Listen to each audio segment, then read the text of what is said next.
갑작스럽게 들이닥쳐 놀라게 하고 빚을 받으러 온 사람들이었지만 그들은 나름 정중했다.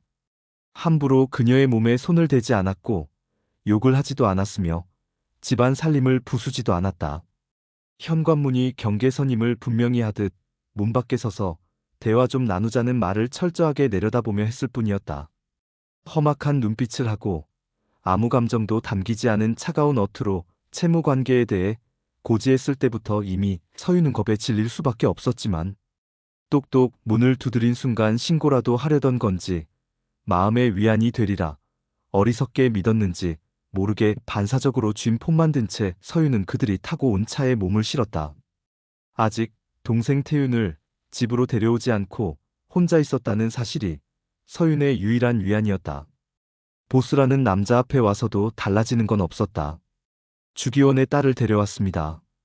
특유의 차가운 어투로 채무 사실을 서윤에게 고지한 남잔 자신의 보스 앞이라고 해 다감하거나 비굴하게 말하지 않았다. 하지만 꾸벅 깊게 굽히는 목과 허리의 각도에서 보스 앞에서 긴장한다는 걸 알 수 있었다. 남자의 보스는 뒤돌아서 있었다. 덕분에 큰 키임을 처음부터 알았다. 지금 이런 게 눈에 들어와? 서윤은 속으로 피식 실없이 웃었다. 그럴 수 있었던 이유는 따져보면 별거 아닐지 몰랐다. 남자들은 우악스럽지 않았고 남자들이 그녀를 데려온 사무실도 영화에서 본 풍경과 사뭇 달랐기 때문이리라 싶었다. 어두침침하지도 않고 이곳에서 책을 보면 참 잘 보이겠다는 생각이 들 정도로 쨍한 조명 아래 있는 가죽 소파에 앉게 되었다. 그녀를 데려온 남자가 나가며 작은 소음도 나지 않게 문을 닫았다.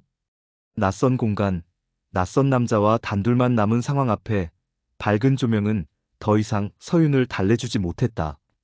조명과 유려한 뒷모습에서 이성을 잃었던 순간은 찰나의 망각이었을 뿐 그녀는 빚쟁이의 딸이고 대신 변제할 능력이 없는 고학생이란 사실이 지독한 현실이었다. 서윤은 잘게 떠는 주먹을 힘주어 더 세게 쥐었다. 허벅지 위에서 주먹이 애처롭게 말렸다.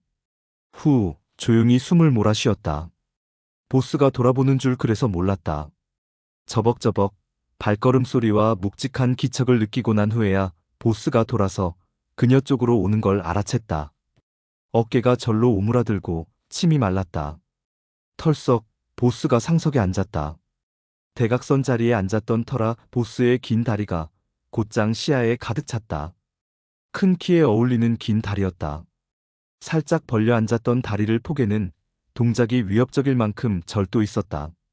주기원이 어디에 있는지 당연히 모른다고 하겠지? 서윤은 이를 악물었다. 알아도 모른다고 하는 사람들이 많은 것 같았다.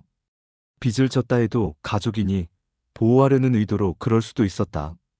서윤은 아니었지만 배다른 핏덩이 동생도 서윤은 주기원에게서 전해받지 못했다. 제 핏덩이 자식을 살며 한 번도 책임지지 않았던 자식에게 퀵으로 보내는 사람 같지 않은 사람이 그녀의 생부였다. 갚아야 할 금액은 들었고 생부가 어디에 있는지 모른다는 억울함, 태윤에 대한 애틋함으로 잠시 지금 자신이 채무자로 최종 보스 앞에 있다는 사실을 잊었다. 서윤의 어깨가 흠칫했다. 4억. 주기원이 빌린 돈과 이자는 모두 합쳐 오늘까지 4억이었다. 그녀는 마른 침을 삼키며 천천히 고개를 들었다. 키가 큰 뒷모습을 인상 깊게 내보이던 보스는 앉아서도 컸다.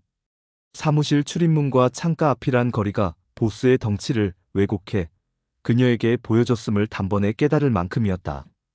베스트 단추가 터질 듯 보스의 어깨는 광활했고 가슴팍은 탱탱해 보였던 엉덩이보다도 훨씬 적나라하게 저를 자랑스럽게 내보였다.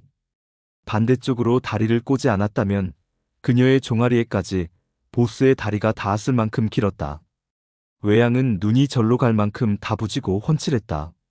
날카롭게 벼른 칼날 같은 눈빛만 아니라면 입을 크게 벌린 채 멍하니 뚫어져라 봤으리라 확신할 정도로 잘생긴 얼굴이었다. 몸이 커서인지 아님 얼굴이 유독 작은 건지 팔등신을 넘어설 것처럼 보스의 얼굴은 작았다. 이 작은 얼굴에 짙은 눈썹과 코, 입술이 조화롭게 가득 찬 것도 신기했다.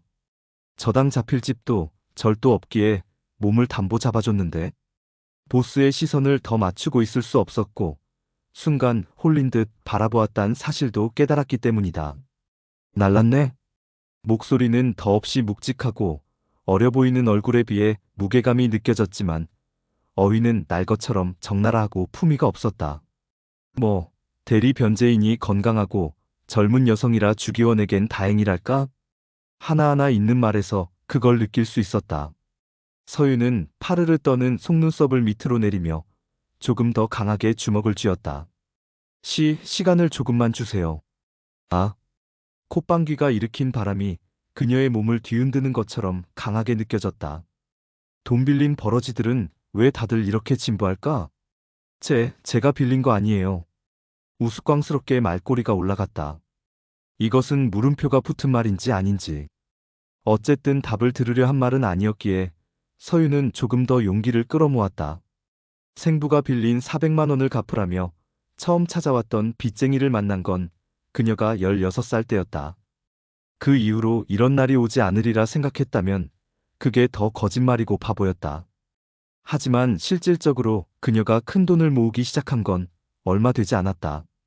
미친 듯이 아르바이트를 해도 모이는 돈 액수는 한계가 있었기 때문에 아무리 대비를 했다 해도 4억이나 되는 돈이 수중에 있을 리 없었다. 저 학벌 좋아요. 서윤은 기초수급자 신청을 하기 위해 주민센터에 갔던 때를 떠올렸다. 그때보다 더 창피하고 수치스러웠던 순간은 다시 오지 않으리라 생각했었다. 저는 이만큼 가난해요. 란 증명서를 발급받으며 나라가 주는 기본소득과 양식을 받기 위해 생부가 자신을 책임지지 않는 증거를 손수 수집하던 때 얼굴에 드리웠던 홍조와 계속 굽혀지기만 하던 고개를 잊을 수 있을 리 없었다.